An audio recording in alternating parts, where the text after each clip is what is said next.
mikutano ihudhuriwe kwa wingi na watu waje kusikiliza sera na ilani ya Chama cha Mapinduzi. Nawashukuru sana sana sana wote, nawashukuru. Ndugu zangu, tunapozungumzia mafanikio katika kipindi cha miaka mitano iliyopita, hatuwezi kusema ni jitihada za mtu mmoja, ila nawashukuru sana viongozi wa chama na serikali katika mikoa yote ya Tanzania, na kwa sababu tuko Mtwara, katika mkoa wa Mtwara, lakini hususan mikoa yote ya Tanzania, kwa imani na ushirikiano uliotuwezesha kutekeleza mipango mingi ya maendeleo katika miaka mitano iliyopita. Kama si ushirikiano wa viongozi ngazi za chini, kuanzia mkoa, wilaya na kata, huko madiwani na wote wengine tunayoyazungumza leo, mafanikio yasingekuwepo. Kwa hiyo mimi nawashukuru sana wote kwa kutoa ushirikiano wa kutosha, na tumeweza kupata mafanikio. Amesema hapa kakaangu Jackson Msome, kwenye nyanda zote, kwenye kuimarisha miundombinu, kwenye kuchochea uzalishaji, lakini pia kuboresha huduma za kijamii. Na hapa wote ni mashahidi. Tumesikia wagombea ubunge wa majimbo mbalimbali wakisema yaliyotekelezwa na yale ambayo bado wanaona yangetekelezwa, ambayo mengi yao tayari yamo kwenye ilani yetu ya uchaguzi. Kwenye miaka mitano ijayo, mkitupa ridhaa, tutakwenda kuyatekeleza. Lakini ndugu zangu, kama mnavyofahamu, Mtwara ni miongoni mwa mikoa mikongwe. Mkoa huu umeanzishwa mwaka 1971, lakini ni mkoa wa kimkakati kwa uchumi wa kanda hii ya kusini. Ndio maana tumejidhatiti kuunganisha kupitia njia zote za usafiri na usafirishaji. Tumeunganisha Mtwara kwa njia ya kwenye maji, njia ya barabara, njia ya anga, na nisiseme, tunakwenda kuunganisha kwa reli pia, toka Mtwara kuelekea Mbamba Bay, ambapo ni imani yetu taturahisishia biashara na wenzetu wa Msumbiji na Malawi. Mtwara oye! Ndugu zangu, katika kipindi hiki miaka mitano iliyopita, fedha nyingi imeshushwa huku Mtwara, lakini kati ya hizo ni fedha karibu bilioni 400 na zimekuja kukamilisha ujenzi wa kilomita 200 za lami, barabara ya Mtwara Mingoyo Mnazi Mmoja na Mingoyo Masasi. Pamoja na hayo, tutakamilisha pia miradi ya Nivata Newala ambayo iko 30% sasa hivi, na Mitesa Masasi iliyofikia 50%.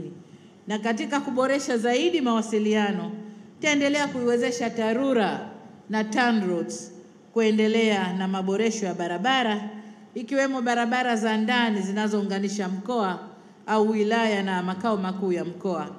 Sasa hapa kuna barabara zitakazojengwa ziweze kupitika kwa mwaka mzima, na kule kuna zile ambazo zitajengwa kwa lami. Lakini niseme pia tumechochea ukuaji wa bandari ya Mtwara, na tumetoa maamuzi, amesema hapa mwanangu Nanauka, kwamba toka tumetoa maamuzi ya korosho kusafirishwa kutoka bandari ya Mtwara, mambo makubwa sana yamefanyika. Makubwa sana yamefanyika, na hayo ndio maendeleo ambayo wakati tunawaza hilo tulikuwa tunaona hilo mbele yetu, lakini kwa sababu kulikuwa na wafanya biashara wanaofaidika korosho kusafirishwa Dar es Salaam, kulikuwa na ugumu kidogo.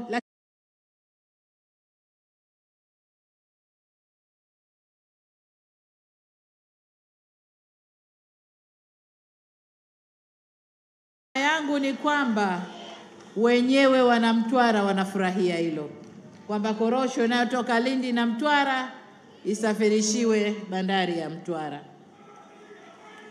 Lakini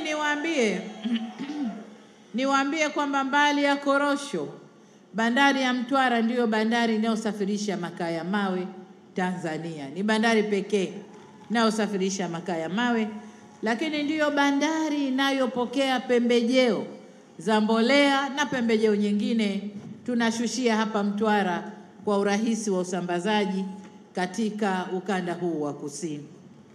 Halikadhalika tumefanya upanuzi na ukarabati wa kiwanja cha ndege cha Mtwara, ambapo awamu ya kwanza imekamilika na kiwanja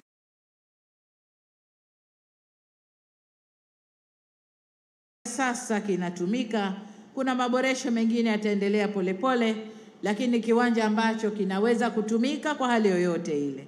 Ni kiwanja kikubwa cha kimataifa. Katika miaka mitano ijayo tutaanza utekelezaji wa mradi wa kimkakati ule niliosema wa reli ya viwango vya kisasa kuja Mtwara kwenda Mbamba Bay mpaka kule Mchuchuma na Liganga kule Ruvuma. Mradi huu ni imani yetu kwamba unakuja kufungua sio tu Mtwara bali ukanda wote huu wa kusini. Sasa tuendelee kuomba Mungu atufungulie milango na tuone fedha hii tutaitoa wapi ya kuja kufanyia hilo. Wote tuombe kwa pamoja.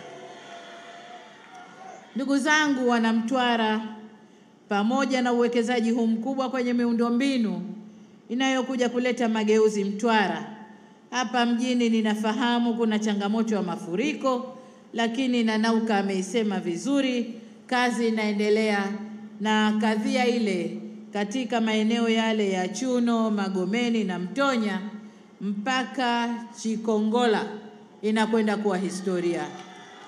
Mafuriko yale yanakwenda kuondoka. Vile vile tutakamilisha mradi wa umeme utakaounganisha mikoa ya Mtwara na Lindi kwenye gridi ya taifa kutokea Songea, Tunduru mpaka Masasi, na tutajenga vituo vya kupozea umeme pale Tunduru, lakini chengine pale Masasi, ili kuhakikisha Mtwara inakuwa na umeme wa kutosha, umeme usio katika unaopatikana masaa 24. Ndugu zangu wana Mtwara, kwa upande wa kilimo, mwaka 2021-22 tulifanya maamuzi kuanza mfumo wa ruzuku za pembejeo katika zao la korosho. Tangu kipindi hicho salfa imekuwa ikitolewa bure na tumekuwa tukiongeza kila miaka inavyokwenda, na mmemsikia mgombea Premji hapa amesema kwa jimbo lake tu wanapokea sasa hivi karibu tani 30,000.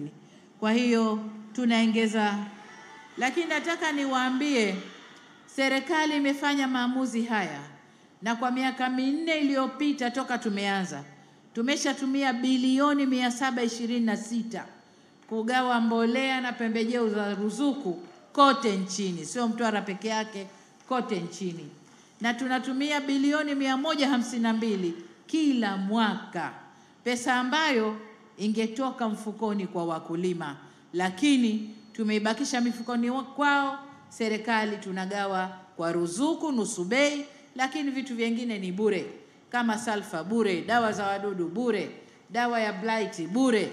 Kwa hiyo ndugu zangu, serikali inafanya hivyo kwa sababu tumedhamiria kukuza kilimo, kukuza uzalishaji wa korosho. Na kwa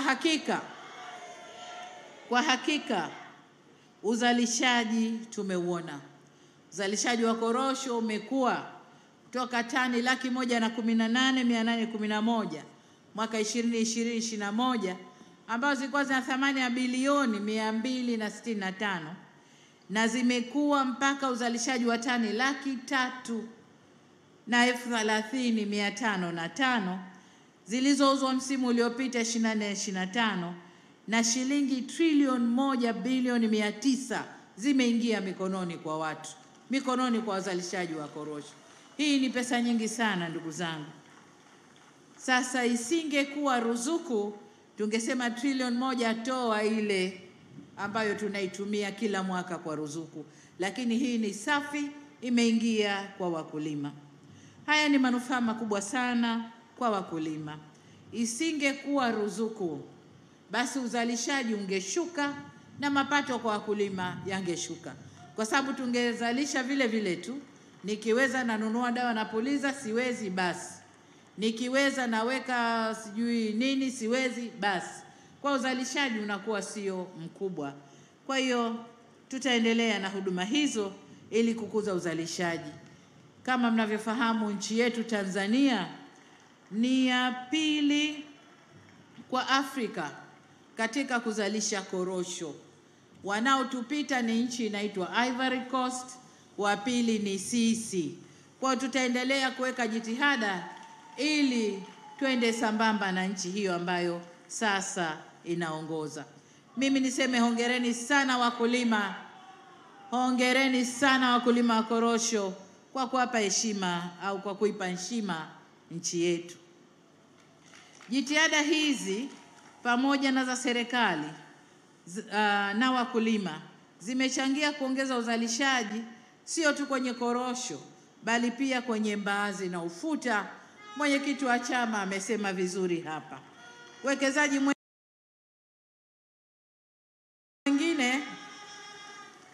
Uwekezaji mwingine ni kuongezeka kwa skimu za umwagiliaji maji ambazo sasa zipo 26, huku tukiwa na miradi miwili mikubwa yenye thamani ya shilingi bilioni 38 na milioni 600 inayojengwa kule Ndanda, Masasi na Arusha chini wilaya ya Mtwara. Hii ni miradi mikubwa, ni skimu kubwa ambazo tunaendelea kuzitekeleza. Ndugu zangu, mkitupa ridhaa na tunapoendelea mbele, tutaendelea kutafuta masoko ya uhakika, sio tu kwa zao la korosho, lakini mazao yote tunayozalisha nchini ikiwemo ufuta na mbaazi. Na tutaendelea kuvutia